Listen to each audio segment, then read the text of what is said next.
Un homme abandonne sa vieille mère dans une grange déserte, en lui promettant de lui rendre visite bientôt. Mais il ne revient qu'un an plus tard et est ébranlé de trouver à la place un magnifique manoir. Ce qui est arrivé à sa mère en un an est quelque chose qu'il n'aurait jamais pu imaginer. Joséphine a toujours été une lève-tôt, mais ce jour-là, Dylan ne put s'empêcher de ressentir un sentiment d'angoisse lorsqu'il vit sa mère encore endormie dans la chambre d'Amiss. Il n'était pas sûr de bien faire, mais pour ce qu'il en savait, il ne voulait plus de sa vieille mère. Elle est déjà réveillée ? Tu lui as dit qu'elle déménageait aujourd'hui ? Je ne pense pas qu'elle puisse encore rester avec nous, lui demanda Amanda, sa femme, en lui donnant une tape rassurante sur l'épaule. Avant que Joséphine, âgée de 60 ans, ne puisse comprendre quoi que ce soit ou se réveiller avec les rayons chauds de la lumière du matin, la porte de sa chambre s'est ouverte et elle a entendu les pas lourds de Dylan qui s'approchait d'elle. « Maman, réveille-toi. Tu as préparé toutes tes affaires ? Si est-il l'heure de partir maintenant ?» dit-il, la voix teintée d'impatience à l'idée de faire sortir Joséphine. « Je suis prête à partir, mon fils. Je ne dormais pas. Je prenais juste le temps d'être seule et de réfléchir avant de quitter cette maison pour toujours, » répondit Joséphine, la voix lourde de désespoir et de chagrin. Ce n'était pas le matin que Joséphine espérait, et les paroles de son fils l'ont frappée comme une tonne de briques. La pauvre vieille mère savait que ce jour viendrait, mais il était arrivé plus tôt qu'elle ne l'avait prévu, et la réalité l'avait piqué au vif.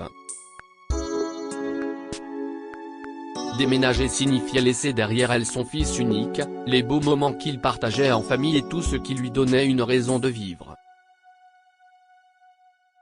Mais en regardant Dylan, Joséphine ne vit rien d'autre que de la haine et de l'agacement sur son visage, et elle sut qu'il faisait ce qu'il y avait de mieux pour eux deux. Le cœur lourd face à la séparation imminente, Joséphine rassembla ses affaires et se prépara à partir ce matin-là.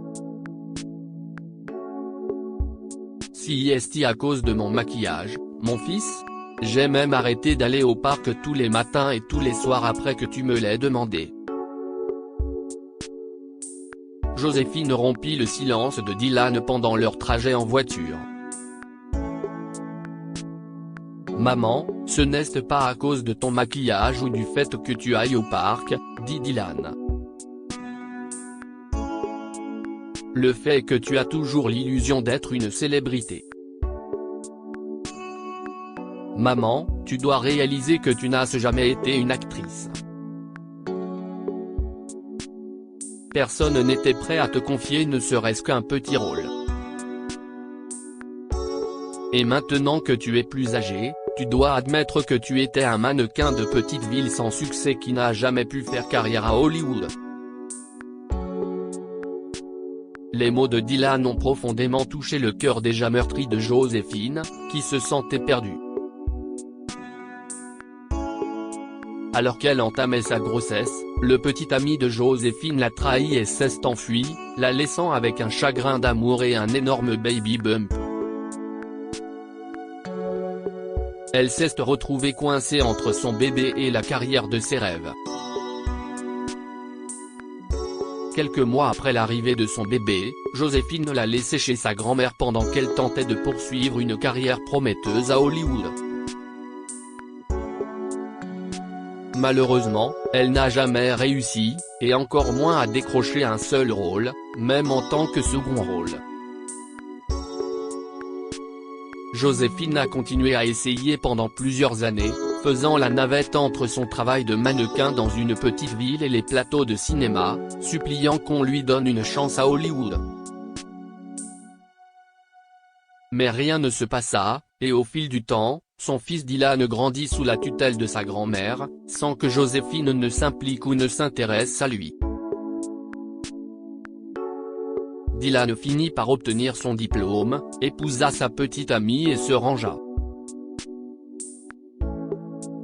À un moment donné, Joséphine a cessé de poursuivre ses rêves inassouvis et a emménagé avec son fils et sa femme. Elle était devenue un vieux mannequin oublié, mais dans un recoin de son cœur, elle se sentait encore une star. Mais cela ne se passait pas très bien avec Dylan. Il aimait sa mère, mais pas ses manières. Il a même essayé de lui parler pour qu'elle arrête de se prendre pour une célébrité, mais comme Joséphine ne voulait rien entendre, lui et sa femme ont décidé de la renvoyer. En regardant le monde défiler par la fenêtre, Joséphine ne put s'empêcher de se demander ce que lui réservait l'avenir. Où m'emmène-t-il? Est-ce qu'on s'occupera bien de moi? J'espère que ce n'est pas une maison de retraite. Les pensées de Joséphine la tourmentaient. À ce moment-là, Dylan se gara devant une vieille grange miteuse et lui demanda de descendre. Si est ici que tu vas vivre à partir d'aujourd'hui, dit Dylan en montrant le bâtiment situé dans une partie isolée d'une nouvelle ville. Il appartient aux parents de mon ami. Ils sont à l'étranger, et mon ami m'a dit que je pouvais utiliser cet endroit si je le voulais. Alors, si est ta nouvelle maison, maman. Tout ce dont tu as besoin est ici.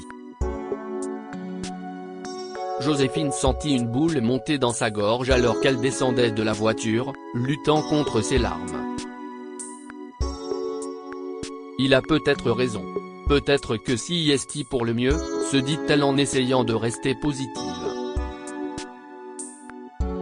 Et mon fils m'a trouvé une belle maison. Je suis sûr qu'il ne fera que ce qui est le mieux pour moi. Mais lorsque Joséphine entra dans la grange abandonnée, son cœur se serra. L'endroit était en ruine, avec des murs tachés et moisis et un toit qui semblait pouvoir s'effondrer à tout moment. Dylan avait aménagé l'intérieur avec des meubles de seconde main provenant de magasins d'occasion. Et il n'y avait aucune trace du confort moderne dont Joséphine avait bénéficié pendant son séjour dans la maison de son fils. Tu aimes ta nouvelle maison, maman? Je l'ai même meublée. Dylan interrompit Joséphine, qui ne pouvait s'empêcher de se demander comment elle avait pu vivre seule dans une maison aussi délabrée. Elle avait espéré une maison plus accueillante, peut-être avec un petit jardin ou un porche. Mais au lieu de cela, elle a été envoyée dans une vieille grange qui avait été à peine transformée en espace habitable. Je vais bien, mon chéri. Je te remercie infiniment. Si est très gentil de ta part de t'assurer que je sois à l'aise, dit Joséphine. Dylan était heureux, supposant que sa mère aimait sa nouvelle maison, et partit en lui disant de l'appeler si elle avait besoin de quoi que ce soit. Au revoir, maman. Je viendrai te voir souvent, d'accord? Et garde cet argent pour acheter des provisions et des médicaments, dit-il avant de partir. Joséphine ne put s'empêcher de ressentir une pointe de regret et de culpabilité en regardant son fils partir. Elle l'avait laissé chez sa grand-mère quand il était petit pour poursuivre ses rêves, et maintenant elle payait le prix de sa négligence. Bien que Joséphine espérait se racheter, ses erreurs passées la hantaient toujours. En regardant la maison vide et poussiéreuse, Joséphine se résigna à l'idée que ce serait sa maison pour toujours. Elle ne savait pas comment elle pourrait y vivre seule, mais elle savait qu'elle n'avait pas le choix. Et si est le cœur lourd qu'elle commença à trier ses affaires dans la grange vide. Joséphine ressentit soudain une profonde douleur au cœur lorsqu'elle sortit une boîte de vieilles photos. En regardant les vieilles photos de son fils, elle se rendit compte d'une chose qui la bouleversa encore plus. Je suis tellement désolé, mon chéri. Maman voulait que nous ayons une belle vie. Je n'ai jamais imaginé que tu vivrais cela, s'est écrié Joséphine alors que ses mains tremblantes tenaient les photos de Dylan à différents moments de l'histoire. Sur chaque photo, il était seul, et il n'y avait aucune photo de deux ensemble. Le cœur de Joséphine se brisa et elle ne trouva pas le moyen de se pardonner l'ampleur de la négligence envers son fils. Elle s'était tellement concentrée sur la réalisation de ses rêves qu'elle avait raté une grande partie de sa vie. Elle n'avait pas pu le voir grandir. En regardant chaque photo, Joséphine a vu la solitude et le désespoir dans les yeux de Dylan, ce qui lui a brisé le cœur. Elle aurait voulu remonter le temps et le voir grandir. Le serrer contre elle et lui dire à quel point elle l'aimait. Mais Joséphine savait qu'elle ne pourrait jamais changer le passé. Elle passa plusieurs jours et nuits blanches à pleurer, le cœur serré, pour dire à son fils qu'elle ne le quitterait plus jamais. Les jours se sont transformés en semaines et les semaines en mois. Dylan ne l'a jamais contactée, et elle a souffert encore plus lorsqu'il ne lui a pas rendu visite et n'a pas répondu à ses appels. Mais un jour, la vie de Joséphine a basculé lorsqu'elle a entendu quelqu'un tousser derrière le mur. « Qui est là ?» dit-elle lorsqu'elle réalisa qu'il ne s'agissait pas de la voix de son fils. « Qui êtes-vous ? Et que faites-vous dans ma maison ?» s'écria Joséphine en voyant un adolescent en fauteuil roulant sur le pas de la porte. « Qui êtes-vous ? Si est ma grange. Qu'est ce que vous faites ici ? répliqua le garçon, provoquant un choc terrible à Joséphine. Votre grange ? Oui, si est ma grange. Qui êtes-vous ? Comment êtes-vous entré ici ? Mais mon fils m'a dit que c'était la grange de son ami et qu'il était autorisé à l'utiliser. Cette soirée s'avéra être le pire cauchemar de Joséphine lorsqu'elle réalisa que Dylan l'avait laissée dans une grange abandonnée dans une ville inconnue pour se débarrasser d'elle. « Ne pleurez pas, ma pauvre dame, » lui dit le garçon. « Seriez-vous prêt à m'aider ?» demanda le garçon quelques instants plus tard. Il se présenta sous le nom de Sully et un sourire se dessina sur son visage. Il avait proposé une condition étrange à Joséphine, et comme elle n'avait nulle part où aller, elle avait accepté sans réfléchir davantage. « Faisons-le », dit Joséphine, mais elle ne pouvait toujours pas croire que son fils l'abandonnerait de la sorte. Elle espérait qu'il viendrait la chercher un jour avant qu'il ne soit trop tard. Mais Dylan n'a jamais songé à rendre visite à sa mère jusqu'à ce qu'il rencontre un jour son vieil ami. La rencontre de ce jour-là a laissé Dylan craintif et l'a forcé à se dépêcher de rencontrer sa mère immédiatement. Jake. Dylan était tout excité lorsqu'il a croisé son ami de lycée. Qu'est ce que tu fais ici ? Je croyais que tu étais à Seattle avec tes parents.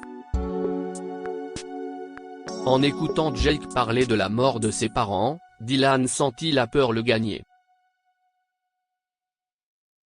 Je n'ai jamais pris la peine de les appeler. Ils m'aimaient tellement, mais je n'arrêtais pas de râler. Et de les blâmer pour chaque petite chose. Mes parents me manquent. Je veux leur dire que je suis désolé, mais j'ai peur de ne jamais pouvoir le faire, dit Jake, la voix pleine de regret et de culpabilité. Tandis que Jake continuait à parler de la mort de ses parents et de son désir de les revoir, les pensées de Dylan se tournèrent vers son ancienne mère, qu'il avait abandonnée. De plus, Dylan se sentait coupable d'avoir quitté sa mère uniquement parce qu'elle n'était pas là pour lui pendant son enfance et qu'elle était concentrée sur son rêve. Il réalisa que ce n'était pas sa faute et qu'elle avait essayé d'améliorer leur vie, mais sans succès. Je suis vraiment désolé pour ce que tu as vécu, Jake. Et cette grange qui appartenait à tes parents? Tu m'as dit que je pouvais l'utiliser. Demanda Dylan à Jake. Ses mains se sont enroulées autour de son visage en signe de choc lorsque Jake lui a appris que la grange avait été démolie et que la propriété avait été vendue à quelqu'un d'autre il y a plusieurs mois. Quoi? Tu as vendu la grange? Oui, mes parents l'ont vendue à quelqu'un. Je n'ai pas encore rencontré les nouveaux propriétaires, et cette grange est vieille et abîmée. Je suis content qu'elle soit vendue, expliqua Jake. Oh non. Je me demande ce qui est arrivé à maman. Dylan s'inquiéta pour sa mère, qui vivait dans la grange, car il ne l'avait pas appelée depuis plusieurs mois et se dépêcha d'aller la retrouver. Mais une fois sur place, son cœur s'est mis à battre la chamade après avoir vu un manoir à couper le souffle à la place de la grange. Dylan ne croyait pas ses yeux. La grange miteuse où il avait laissé sa mère vivre seule il y a tout juste un an avait été remplacée par une grande propriété. Quelques instants plus tard, la porte s'est ouverte en grinçant, et les larmes ont coulé dans les yeux de Dylan. « Maman ?» s'écria-t-il, heureux de voir Joséphine bien vivante de l'autre côté de la porte. « Viens à l'intérieur, mon chéri. Je t'attendais et je savais que tu viendrais un jour, » dit Joséphine en conduisant Dylan à l'intérieur. Il est stupéfait de constater que la maison était non seulement douillette, mais aussi dotée d'un luxe dont il avait rêvé toute sa vie. De plus, Dylan ne comprenait pas pourquoi sa mère vivait dans une maison aussi luxueuse. « J'ai laissé maman dans une vieille grange sale. Comment cela a-t-il pu devenir une si belle propriété? Que s'est-il passé ici ?» se demanda Dylan. La nouvelle vie de sa mère était bien différente de celle qu'elle menait il y a un an, et il n'arrivait pas à comprendre comment cela avait pu se produire. Avant que Dylan ne parvienne à comprendre, un adolescent en fauteuil roulant entra dans la pièce. C'était Sully. « Joséphine, regarde. J'ai réussi à le faire. J'ai réussi à le faire », cria Sully avec joie, se levant un peu de son fauteuil roulant. « C'est grâce à vous. Merci beaucoup, Joséphine. » En fait, Sully était le fils unique du riche veuf qui avait acheté la propriété aux parents de Jake, aujourd'hui décédé. Malheureusement, le père de Sully est mort dans un accident de voiture il y a un an, et il est devenu orphelin. Son père avait rêvé de construire un grand domaine à l'endroit où se trouvait la grange. Sully s'est donc rendu sur place il y a un an pour réaliser le vœu de son défunt père. C'est ainsi qu'il a rencontré Joséphine dans la grange. Il s'est rendu compte qu'elle aussi était seule et lui a permis de rester avec lui en échange de son amour et de ses soins. Nous nous sommes rencontrés l'année dernière, raconta Joséphine. J'ai eu le cœur brisé lorsque tu m'as laissé seul ici. J'ai réalisé que je m'en étais pris à moi-même et que je ne pouvais pas me pardonner de t'avoir négligé quand tu étais encore petit. Et puis Sully est entré dans ma vie. Il avait perdu ses parents et j'avais perdu mon fils, bien qu'il soit encore en vie. Nous avons supporté le chagrin l'un de l'autre, et j'ai réalisé que c'était la façon dont Dieu voulait que je répare mes erreurs passées. Je suis désolé de n'avoir jamais été là pour toi, mon chéri. Le cœur de Dylan fondit et ses yeux se remplirent de larmes lorsqu'il réalisa que sa mère était plus forte qu'il ne l'avait jamais imaginé. Joséphine avait affronté ses batailles seule et avait fait face à ses erreurs pour rectifier le tir. Dylan serra Joséphine dans ses bras, s'excusa de l'avoir abandonnée et lui pardonna même. Quelques jours plus tard, il la rencontra et lui remit les clés de sa maison, la suppliant de rentrer chez elle. « Maman, tu peux revenir dans ma maison. Amanda et moi attendons un bébé. Nous avons acheté une maison plus grande, alors tu peux revenir vivre heureuse dans mon ancienne maison, lui a-t-il dit. Mais à sa grande surprise, Joséphine a décliné l'offre, même si elle était heureuse et reconnaissante à son fils de vouloir qu'elle revienne à la maison. Dylan était le fils le plus fier ce jour-là et a serré sa mère dans ses bras, tandis que des larmes de joie et de culpabilité coulaient de ses yeux. Que pouvons-nous apprendre de cette histoire? N'abandonnez jamais votre famille. L'argent, la notoriété et la célébrité ne sont pas aussi importants que le fait d'être entouré de ceux que l'on aime. Joséphine n'a pas pu voir grandir son fils alors qu'elle poursuivait son rêve de devenir actrice. Des années plus tard, son fils l'a abandonnée dans une grange délabrée, et elle a dû payer le prix de ses erreurs passées. Si est-il en pardonnant aux autres que l'on devient plus fort. La relation entre Joséphine et Dylan, mère et fils, s'est renforcée lorsqu'ils ont pris conscience de leurs erreurs et se sont pardonnés mutuellement. Dites-nous ce que vous en pensez et partagez cette histoire avec vos amis. Elle pourrait les inspirer et illuminer leur journée. Un homme aveuglément amoureux de sa fiancée diabolique abandonne sa grand-mère dans une maison de retraite. Mais la vieille dame trouve le moyen de lui donner une leçon inoubliable. Cliquez ici pour lire l'histoire complète. Abonnez-vous à Mon Mama sur Google News pour lire davantage d'histoires.